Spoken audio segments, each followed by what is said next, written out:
Bienvenue sur cette chaîne de montage vidéo. Je vous propose de lancer une série de vidéos sur DaVinci Resolve 17 en commençant par vous parler des bases de données, des bases de travail et des projets et des dossiers associés. Quand vous démarrez pour la première fois DaVinci, vous allez avoir une seule base qui va être la Local Database. Cette Local Database est enregistrée sur Windows dans un répertoire qui est caché. Donc je vous déconseille d'utiliser cette base de travail.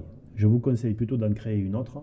Pour ça, c'est très facile. Ici, vous avez création de nouvelle base de données. Vous pouvez soit la créer, soit connecter une base existante sur le disque ou sur un serveur en mettant ici un nom et en cliquant ici pour sélectionner un répertoire sur votre disque dur. Et ensuite, vous n'avez plus qu'à ajouter.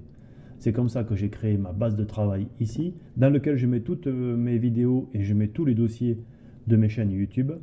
Donc j'ai des dossiers ici, création de dossiers, un petit peu comme l'arborescence de l'explorateur. Et ensuite, dans chaque dossier, eh bien, on a des projets. Donc une base de travail va enregistrer tous les paramètres de travail de DaVinci Resolve, c'est-à-dire tous les paramétrages que vous aurez mis sur le clavier, les raccourcis, vos modèles, etc., etc. Donc attention, si vous changez de base de données, vous changez de modèle, vous changez tout un tas de paramétrages et tout ce que vous avez défini sur une base de travail, vous ne le retrouverez pas forcément sur l'autre tant que vous ne l'aurez pas recréé. C'est pour ça que j'ai créé une base de travail dans laquelle j'ai mis tous mes dossiers de toutes mes chaînes YouTube de manière à conserver les mêmes modèles et les mêmes paramétrages pour tous mes projets. Donc créer un projet, c'est facile. Nouveau projet, on met un nom et on crée. On peut aussi cliquer sur projet sans titre, ici, et on a un nouveau projet. La première chose qu'on fait quand on ouvre un projet, c'est qu'on l'enregistre. On y met un nom.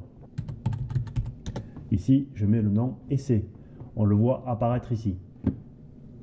La deuxième chose, c'est qu'on met un paramétrage. Les paramètres ici du projet sont spécifiques à chaque projet. Vous pouvez changer ici les fréquences de la timeline, vous pouvez changer ici le format, vous pouvez changer tout un tas de paramètres, je ne vais pas y revenir dans cette vidéo. Et vous pouvez surtout avoir ici des modèles de paramétrage que vous pouvez appliquer à chaque nouveau projet. Donc c'est en ça que chaque database va conserver des modèles. Si vous changez de database, vous n'allez pas forcément retrouver les mêmes modèles. Pour revenir au gestionnaire de projet, c'est ici, ou alors c'est ici avec la petite maison. Et là, vous pouvez naviguer entre vos projets avec ici une case à cocher qui est très intéressante. C'est la navigation dynamique entre projets qui vous permet d'ouvrir plusieurs projets.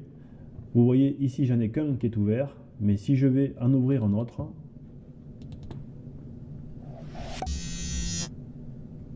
et bien à ce moment-là, je peux zapper d'un projet sur l'autre.